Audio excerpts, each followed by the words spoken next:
Whether or not you believe a person's attitude determines his overall success in life, one thing is for sure. Your attitude does determine a large part of your CSAT score, and it makes a big impact on how the customer views DISH as a company. Hi, I'm Jim.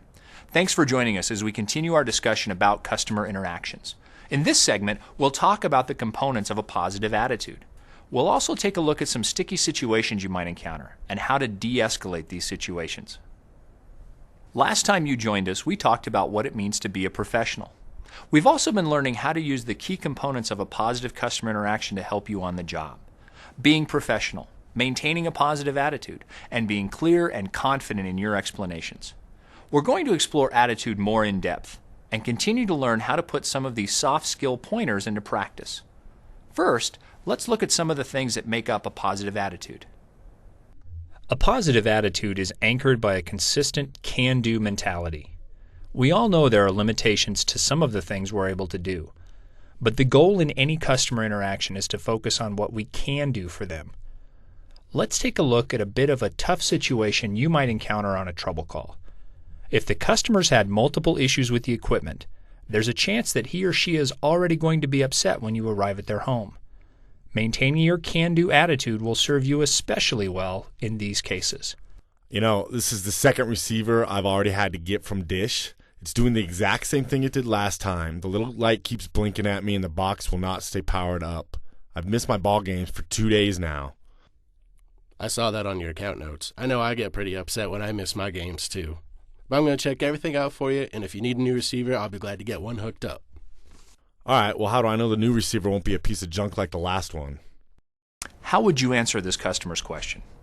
He's had 2 receivers already, and both of them have failed the same way. If he needs a new receiver, how can you promise him that the 3rd receiver won't fail too? The answer is, unfortunately, you can't. You can't guarantee that this customer's new receiver won't fail. But remember, we're using our can-do attitude to focus on the resolution. With that in mind, however, don't tell the customer something he wants to hear just to avoid a conflict. Simply focus on what you can do. Well, I can make sure I can check everything out completely for you. If you do end up needing a new receiver, we have a couple things we can do. We can replace the one you have now, or we can look into a possible upgrade. Since the customer's already frustrated, he might not seem receptive at first, but staying positive helps keep the conversation resolution focused. If a customer is upset and you de-escalate the situation and resolve their issue correctly, you're actually more likely to get a higher CSAT score than if the customer was happy to begin with. But we'll talk more about de-escalating customers in just a minute. What are some other things that we can do to help convey a positive attitude? If the customer hits me with something crazy that I may not have an answer to right off the top, I'm always going to tell a customer that, hey, I'll get you the answer to this before I leave today. I may not have an answer immediately, but I'm never going to leave a customer with a I don't know answer. That's FSS 4 Kevin, one of the company's top performing technicians. And he brings up a good point. What if the customer asks a question that you don't know the answer to? When these questions arise, remember your can-do mentality. You're not expected to know everything about everything, but don't tell the customer that you don't know the answer to something. Instead, tell them that you can find the answer out for them before you leave. When I'm interacting with the customer, I'm always trying to maintain eye contact. You might ask how this figures into a positive attitude, but consider all of your body language as you interact with the customer. If you slouch, cross your arms, or look at the ground, you're subconsciously sending the customer negative messages. The customer may perceive that you're bored, disinterested, tired, or don't have a genuine interest in helping with the issue at hand. So be sure to stand straight, maintain a comfortable level of eye contact, but try not to come off like you're staring. Smile. Smiling will have an impact on the way your words are received by the customer. Try it out. Say something with a smile, then say something with a frown. It really does make a difference. But we're all human. We know that sometimes life events make it difficult to smile and seem cheery all the time. But it's important to leave these problems at home and keep yourself busy and positive. And just like in life, when it's easy to want to blame someone for the troubles you might be having, it can be easy to point the blame at someone else for an issue the customer's having. And that brings us to our next component of a positive attitude, taking ownership of the situation. How many times have you heard someone say, "That's not my job"? How about when someone says, "The new guy must have messed it up"? Do either of these statements give you positive feelings about the person you're dealing with? Probably not. And the same is true of our customers. Taking ownership of the situation means that no matter what caused the issue, you know you're the one who's there to fix it. It means you own the issue now.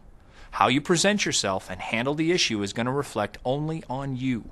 So avoid blaming other technicians, whether it's an internal technician, a subcontractor, or a retailer. Don't blame the CSC, and don't blame the customer's equipment. We're all on one team here, and customers don't want to hear a bunch of excuses anyway. Let's look at a situation in which the technician does not follow this advice. You know, this is the second receiver I already had to get from Dish, and this one's doing the exact same thing it did last time. That little green light keeps blinking at me, and the box will not stay powered up. I've missed my ball games for 2 days now. Yeah, we've had a lot of complaints about that model. On the surface, it might seem like we're building rapport with the customer. It might seem like we're trying to be on the customer's side and show them that we understand. But all we're really doing is playing the blame game. And all this does is give the customer a negative perception of Dish as a company.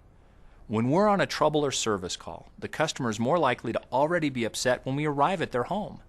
A positive attitude is even more important than usual in these cases.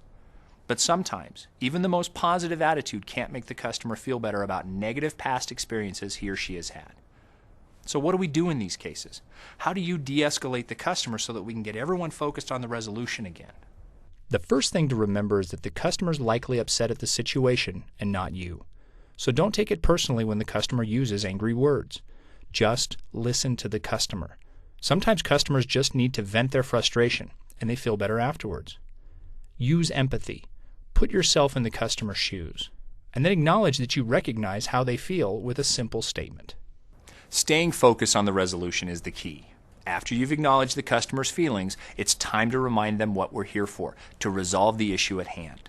Without customers, you don't have a job, so remind them of what your primary focus is. Finally, apologize to the customer, but only after you've assured them that you're there to fix the issue. Customers typically don't want to hear an apology anyway, because an apology doesn't fix the issue they're having. Customers want action. Once we've reminded them that we're there to help, then we can apologize to show that we regret their frustration. With the right de-escalation techniques and a positive attitude, you could have the most upset of customers sounding like this. I love TV, and I want to thank y'all for everything that you've done. Thanks for joining us. We look forward to seeing you next time when we talk about being clear and building confidence.